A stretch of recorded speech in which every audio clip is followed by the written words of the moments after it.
मुलांनो, पुढे दिलेले चिन्ह कोणते आहे सांगा पाहू. उद्गार चिन्ह. अगदी बरोबर, हे उद्गार चिन्ह आहे. उद्गार चिन्ह जेव्हा एखाद्या वाक्यामध्ये मनातील हर्ष, आश्चर्य, दुःख इत्यादीपैकी कोणतीही भावना व्यक्त करायची असते, तेव्हा अशा भावना व्यक्त करणाऱ्या शब्दांच्या शेवटी उद्गार चिन्ह देतात.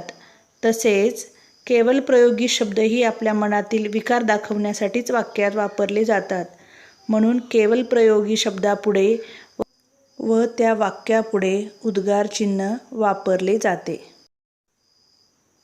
उदाहरणार्थ, अरे बापरे, केवढा मोठा साप हा. दुसरं उदाहरण पहा, ओ हो, किती मोठी जखम आहे ही. पुढील प्रश्न सोडवा. पुढील वाक्ये वाचा व त्यात योग्य विरामचिन्ह लिहून वाक्य पुन्हा लिहा. प्रश्न आ. काय तो चमत्कार. या वाक्यात कोणते विरामचिन्ह आले आहे. ई. पुढीलपैकी कोणत्या वाक्यात उद्गार चिन्ह आले आहे ते ओळखा व वाक्य पुन्हा लिहा. विरामचिन्ह बदलल्यास वाक्याचा अर्थ बदलू शकतो का, त्याविषयी माहिती मिळवा. प्रश्न आ. दररोजच्या बोलण्यात उद्गार कोणत्या वाक्यात येतात, अशी 4-5 वाक्ये लिहा.